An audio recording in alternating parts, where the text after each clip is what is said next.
Alright boys, welcome back to a new Kengan video. We have quite a bit of fire things to talk about. Finally some clarification, understanding of what Garuki's problem is regarding official matches that don't involve killing.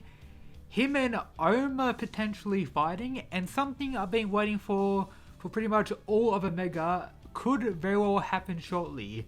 The meeting of Ohma and Kiryu once again. That could very well happen. Apart from that, we've got a lot more things to talk about regarding the tournament and some things regarding the supernovas, which is pretty cool. But of course, if you're new here and enjoy Kengan content, make sure to hit that subscribe button. It'll be greatly appreciated. Now, let's get into the video. As kind of expected, the main issue facing Garuki is that he's specialized for killing.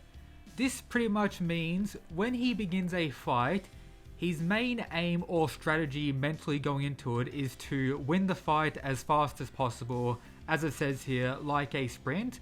But due to many of the Kengan matches, Purgatory matches, etc., having killing as a rule they can't do or they lose, it turns the fights more into a marathon type of thing, meaning he can't really enact his initial, fighting style of trying to kill his opponent as fast as possible, with the fights being limited and him being limited in pretty much every regard. If you remember back to the Naden fight, that started off extremely fast paced, like the first exchange was insane, and then after that it slowed down quite a bit until Garuki got into kill intent mode, and that's where he started beating up Naden. So if you think back to that, that's the issue he's now having, and Kiryu's going to train him to work on that. But that's where we have the tragedy. So the second fights of the Berserker Ball have begun, and Garuki's next opponent is Shiba. And this is where the supposed tragedy has occurred, with Ohma being triggered at Garuki, Garuki having blood on his face. Of course, this is implying that Garuki actually killed him in his match. For some reason, I don't think he killed Chiba. I think he just pretty much ended his career by beating him up to an insane degree. Or it's also possible Garuki pulled out a Koei style technique. However, considering what Ohma says here, what the hell is wrong with you? I get the sense he may have actually killed him and not used a Koei style technique.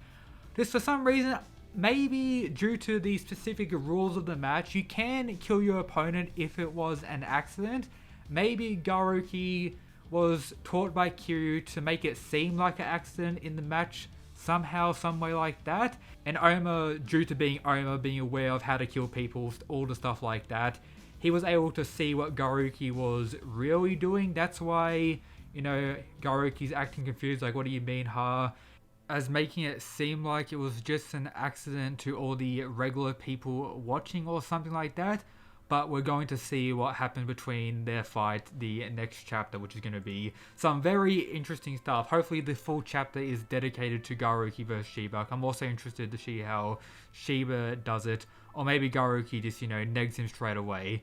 And if he is able to acquire that win, didn't actually kill him and get disqualified, Garuki may be the one progressing in Pool H. As I talked about in my last video, his really only chance was to beat Shiba so bad that he can't actually continue fighting, so I'm still hoping for that. But regarding the other stuff we learned this chapter, Nam, the person who lost against Sorpang, one of the supernovas, he looked like this after the Sorpang fight, a direct hit from the Hammer of Burma. This chapter, which is like a few days later, as there's a 1 week break between all the matches, he's now fine. So man has some next level regeneration this chapter, some crazy stuff going on there.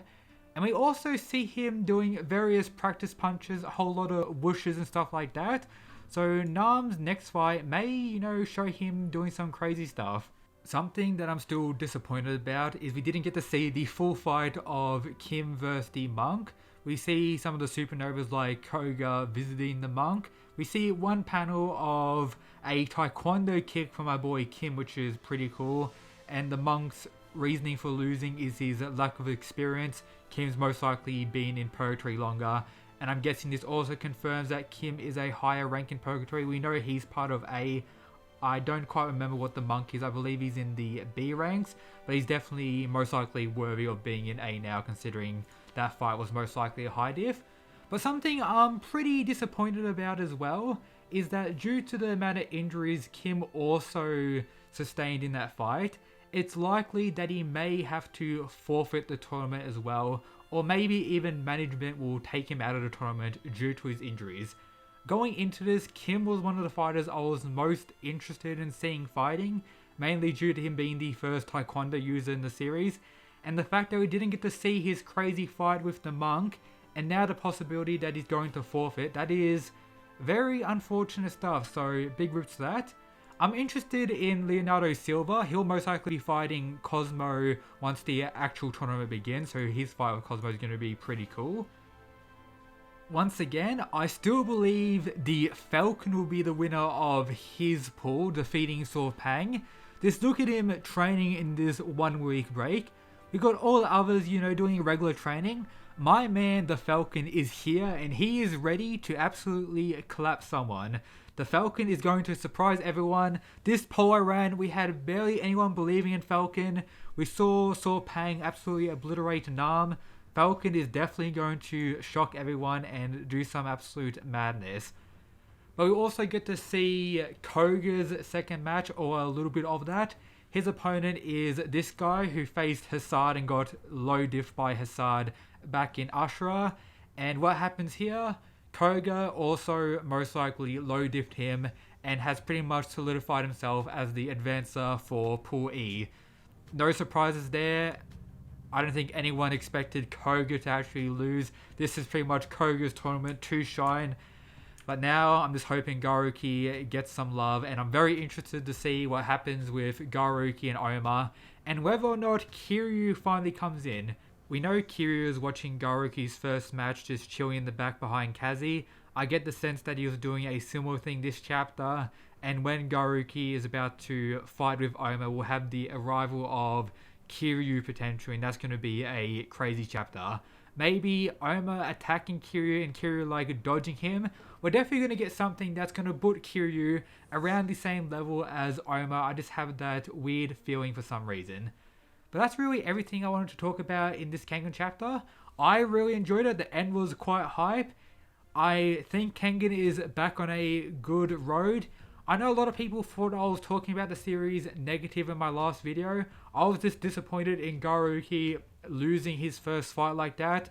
But now I think Garuki's back, considering the possibility of him actually not being, removed from the tournament.